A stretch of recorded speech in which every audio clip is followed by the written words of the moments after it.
तो मैं क्यों कहूं मैं इजराइल के साथ। मैं हर एक कमजोर के साथ हूं और मैं फिलिस्तीन के साथ हूं, मैं गारंटी से कहता हूं। आप अटल जी का बयान सुनना, अटल जी फिलिस्तीन के साथ थे, नेहरू जी फिलिस्तीन के साथ थे, इंदिरा गांधी फिलिस्तीन के साथ थी। और आज की सरकार अपने निजी संबंधों को बचाए रखने के लिए अपने देश की फॉरेन पॉलिसी खराब कर रहे हो। चाइना का मुकाबला करो अगर तुम में दम है प्रधानमंत्री जी, हम आपके साथ खड़े हैं। चलो चाइना की तरफ आगे बढ़ो, चलो कूच करो, हम देखेंगे आप में कितना दम है। आज से पहले गोली हम खाएंगे, ये देश हमारा है, इस मुल्क के लिए शहादत हम सहेंगे।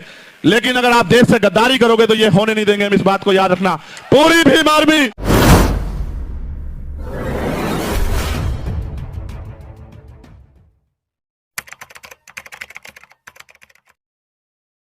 और अगर दुनिया की बात आप देखोगे, अभी मैं चर्चा कर रहा था एक पत्रकार साथी से, और मैं जानता हूं मीडिया के साथी इस बात पे जरूर ध्यान करें मेरी।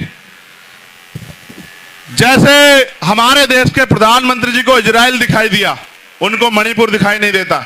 और मणिपुर छोड़िए, पूरे देश में जो कमजोर वर्गों पे हिंसा हो रही है वो दिखाई नहीं देती उनको। सरकारी कर्मचारी बड़ा आंदोलन कर रहे थे दिल्ली में कि हमें पेंशन दो, नौजवान सड़कों पे है, रोजगार नहीं है, महंगाई बेरोजगारी ने कमर तोड़ दी है, कोई कहने वाला नहीं है। और आज सरकार कह रही है कि हम इजराइल के साथ। आप ये जानते हो, अगर आपने इतिहास पढ़ा, और मेरा जमीर इस बात की गवाही देता है कि हमें हमेशा कमजोरों के साथ खड़ा होना चाहिए, अपने हक की लड़ाई लड़ने वालों के साथ खड़ा होना चाहिए। आप इतिहास उठा के देखो, अगर आप ये बात जानने का प्रयास करोगे इजराइल और फिलिस्तीन को, तो आपको पता लगेगा कि जिस तरह हमारे देश में हम लोग, इस देश के मूल निवासी, दलित, पिछड़े, आदिवासी और जो धार्मिक अल्पसंख्यक लोग हैं, वो जो बेबस लाचार हो रहे हैं अपने देश में वोट होते हुए भी, इसी तरह से इजराइल ने फिलिस्तीन की जमीन पे कब्जा किया और फिलिस्तीन के लाखों लोगों को बंदी बनाया और फिलिस्तीन को अपने देश में वहां के लोगों को मरने के लिए मजबूर किया।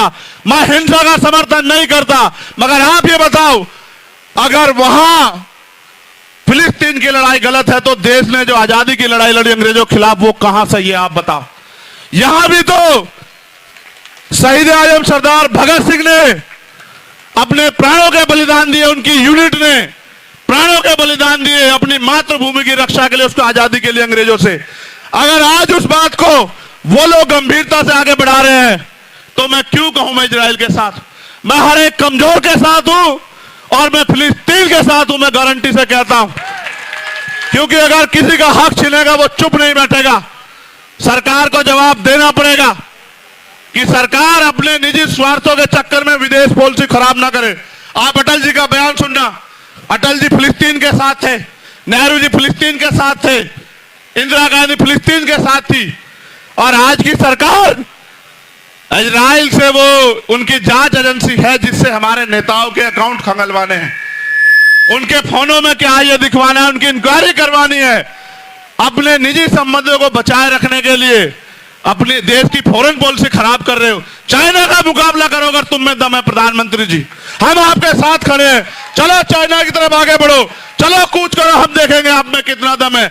आज से पहले गोली हम खाएंगे, ये देश हमारा है, इस मुल्क के लिए शहादत हम सहेंगे। लेकिन अगर आप देश से गद्दारी करोगे तो ये होने नहीं देंगे, हम इस बात को याद रखना। पूरी भीम आर्मी, पूरी आज समाज पार्टी शोषितों, वंचितों, मजलूमों के साथ खड़ी है। और आप इतिहास जानते हैं।